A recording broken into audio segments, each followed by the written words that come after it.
Ya, terima kasih.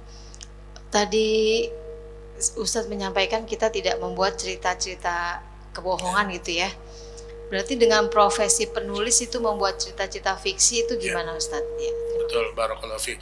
Iya, makanya ya, di antara kesalahan dan di antara yang dilarang oleh Nabi Shallallahu Alaihi Wasallam menceritakan kisah-kisah yang tidak terjadi. Nggak boleh memang. Orang nih ngarang tulisan, ya nggak pernah terjadi. Novel-novel, tulisan-tulisan palsu, imajinasi itu nggak boleh sebenarnya. Jangankan menceritakan kisah yang tidak pernah terjadi, mengkisahkan kisah para nabi yang riwayatnya palsunya nggak boleh. Kisah nabi tapi riwayatnya palsu nggak boleh. Jadi ada kisah nabi misalnya riwayatnya palsu atau riwayatnya lemah, nggak boleh kita ceritakan sama orang.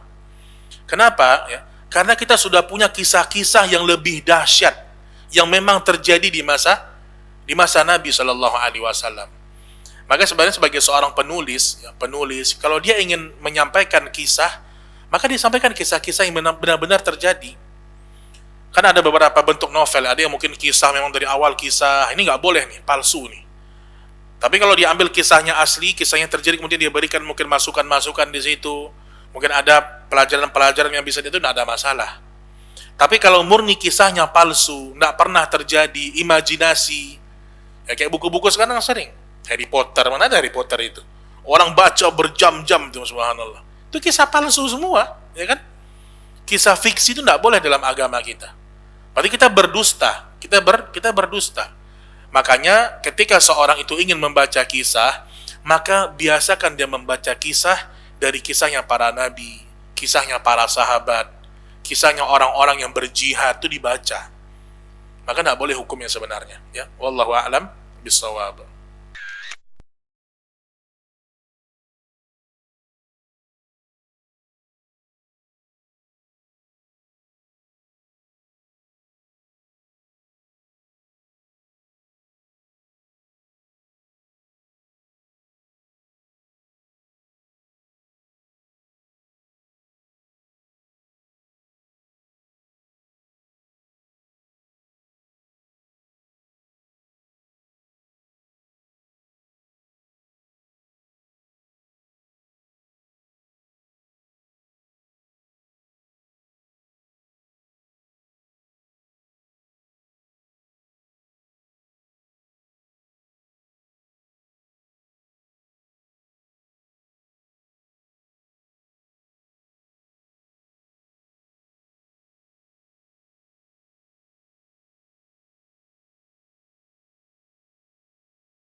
Tanya lagi Ustadz. Ya, silakan Bu. Ustadz, bagaimana cara menanamkan akhlak mulia kepada anak-anak zaman now ya, sementara mereka banyak menggunakan waktu dengan gadgetnya gitu loh Ustadz. Baik ya. Ya ini perlu rincian tapi kita akan jawab mungkin sesingkat mungkin ya. Jadi gini Bu, ya. Sebenarnya anak-anak itu ya untuk memperbaiki akhlak mereka, kita harus jadi tauladan. Kita menjadi contoh di rumah. Ketika anak kita sering megang gadget, ya, kita jangan sering megang gadget. Ini orang tua megang gadget, anak megang gadget, ya akhirnya ya susah gitu. Nak ngaji ya, ibu megang HP nih, gimana ceritanya nih? Makanya sebenarnya anak kebanyakan tidak mau patuh sama orang tuanya, karena anak melihat orang tua saya nggak kayak gitu. Ada orang tua nyuruh anaknya mungkin ngafalin Quran, tapi orang yang tua ternyata tidak menghafal Quran juga, tidak mencontohkan. Kemudian juga dalam masalah gadget memang harus tegas sebagai orang tua kita. Zaman sekarang memang harus ada, kan nggak mungkin nggak ada, apalagi sekarang belajar online dimana dengan HP semuanya. Maka tetap orang tua punya kewajiban mengawasi anak-anaknya. Dikasih jam memang. Jadi lihat anak ini kalau sudah mulai dewasa, ya, memang kita harus sedikit lebih tegas. Dikasih jam-jam kapan dia belajar, kapan dia dengan HP-nya, dikasih batasan-batasan mereka. Nah, memang yang paling bagusnya kata para ulama, orang tua menjadi teladan. Itu aja sebenarnya. Ketika orang tua jarang megang HP, insya Allah anak lama-lama akan kurang megang HP-nya. Jadi kalau orang tua jarang megang HP, orang tua akan sering dengan anaknya, nanyain sama anak, ngobrol sama anaknya, ada waktu diskusi sama anak. Tapi kalau orang tua udah sering megang HP, anak megang HP, udah gak ada diskusi lagi. Satu di kamar, rumah udah kayak kuburan, semua nggak ada kedengaran suara. Maka sebenarnya kalau jawaban singkatnya adalah orang tua menjadi teladan. Ibaratnya gini, ibu kalau mau megang HP lama-lama depan anak, jangan depan anak. Kalau memang perlu nih ada kesibukan, kalau bisa dikurangi. Anak kita cuma lihat kita mungkin sedang memasak, sedang di ruangan belajar, itu ditampakkan kepada anak-anak. Kekurangan kita jangan tampakkan kepada anak-anak kita sebenarnya. Kalau kita mau megang HP dalam waktu lama, coba di kamar. Jangan sampai anak itu dia menjawab perintah kita. Ibu nyuruh-nyuruh aja, ibu juga main HP gitu. Nah, ini yang terjadi di masa sekarang. Makanya kata Ibnu Qayyim rahimahullahu taala, tidak akan benar urusan anak-anak kaum muslimin sampai orang tua mereka memperbaiki diri mereka. Diri kita perbaiki. Kita doakan anak kita dengan hidayah, itu juga penting. Ya. Jadi bukan hanya ikhtiar, tapi kita mendoakan untuk anak-anak kita juga penting. Ya. Wallahu a'lam. Ya, bisawab. Udah azan ya? Taib, kita sholat. Taib.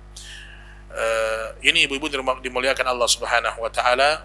Semoga Allah Subhanahu Wa Taala merahmati kita semuanya. Kita sholat dulu. Subhanakallahumma wa bihamdik, asyhadu an la ilaha illa anta, astaghfiruka wa atubu ilaik. Wassalamualaikum warahmatullahi wabarakatuh. Siap, Ustaz.